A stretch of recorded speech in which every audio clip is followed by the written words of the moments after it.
First of all, let me thank Jackie for the very kind introduction, and I'll try to prove today that Jackie's words, that I actually know something, translate into a talk that hopefully will embellish the remarks that Jackie made. And first, let me suggest that the book that I published in large part has its roots in the work on the Bloomberg campaign and my participation in 2 prior conventions. I have seen that the 2-party coalition against independent politics has largely strengthened as a coalition as the ties of the electorate to those 2 parties has weakened.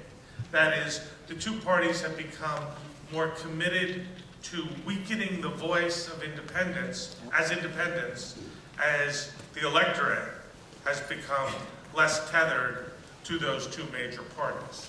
So in that sense, I would suggest 2 things. First, in a very large way, the work of groups like your own has in large part succeeded.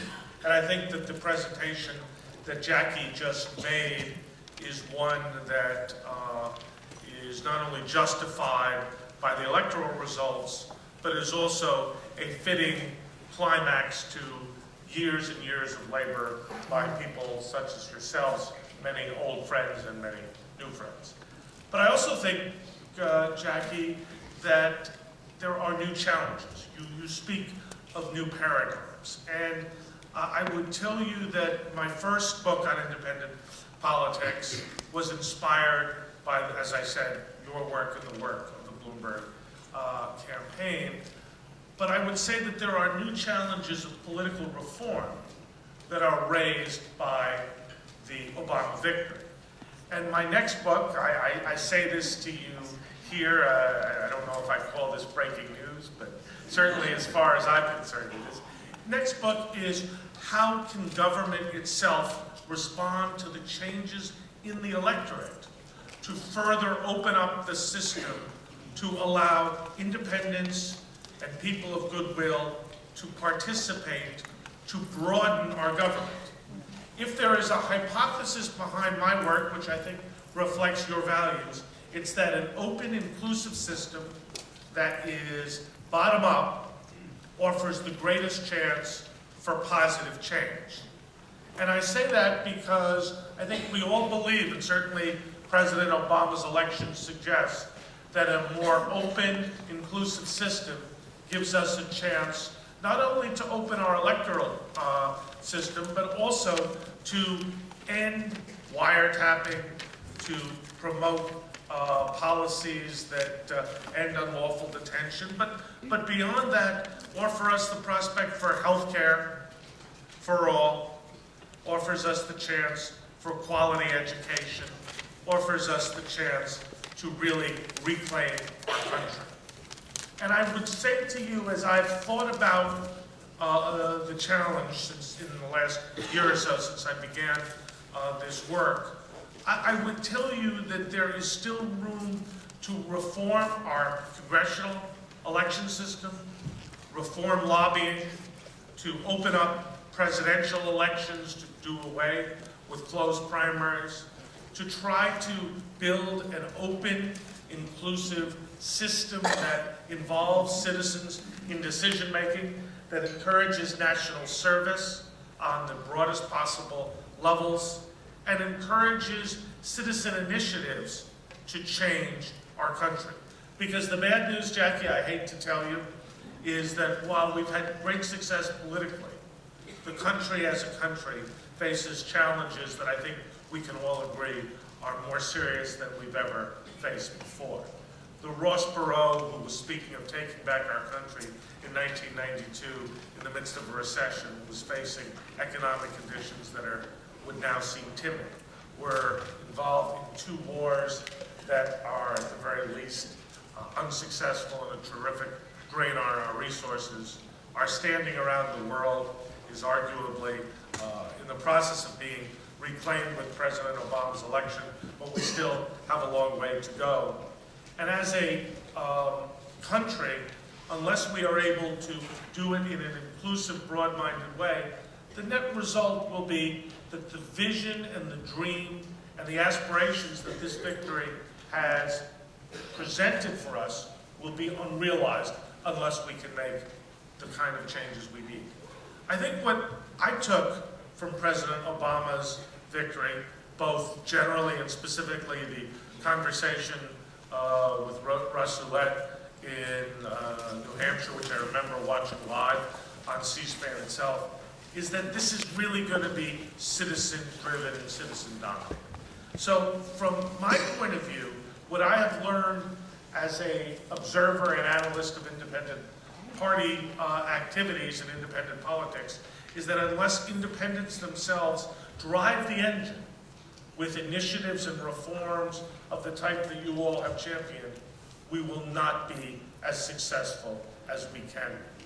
And I think the real challenge is to link political reform to economic and social justice in a way that we build a better country.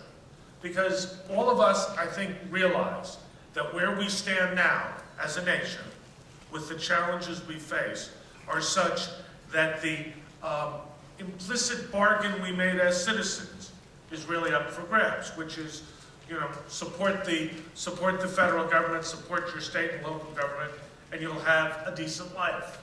Well, you know what? I think each of us knows in our own lives, in our own day-to-day existence, that that's just not the case anymore, that grand bargain is up for grabs. The social safety net is not there.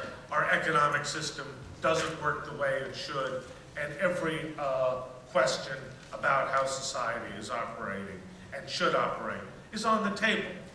The reason I suggest that these are profound challenges for independence is that fundamentally, the decision makers in Washington do not have answers. Well, they have policies, and they involve expenditure of tremendous amounts of money on policies that are at best untested and untried. And it's not my place here today to try to offer policy prescriptions on what should or should not be done, or what will work or what won't work. Truth be known, I don't think I have any great answers, and I doubt that there are any observers, perhaps here around the country, who have a definitive plan that will get our country working again. But I think I can conclude my remarks by offering a couple of judgments about what the public is saying. And what the public is saying is, you know what? We are, as Jackie's presentation suggested, marginally more democratic because of Obama, decidedly less Republican because of Bush, and inexorably more independent because we're really frustrated with the two-party system. And even at a time when there was a democratic sweep in America, that sweep, as I would suggest, had more to do with disaffection with George Bush than it did with an embracing of the Democratic Party or Democratic Party ideals. And the increase in independent identity and independent support says very, very profoundly to me that people are open and looking for new ideas. So rather than do what I know you won't do, which is to sit down and be self-satisfied and self-congratulatory. You had every reason to do that. You did it in an entirely appropriate, dignified, and I think fair way. But now I think the challenge is a more profound and fundamental one. How do we continue the process of political openness, inclusion, and reform to bring social and economic justice to America? How do we build strong independent movements across America, both inside and outside the Democratic parties? And how do we take our country back? And I say to you with the greatest degree of respect, it is only with constant questioning, constant activism, and constant involvement that we will be able to succeed in achieving our goals. You have gotten close to the promised land. Regrettably, the promised land has more social and economic problems than we would like. And I can say with great confidence that it is because of your work and your ongoing efforts that on reaching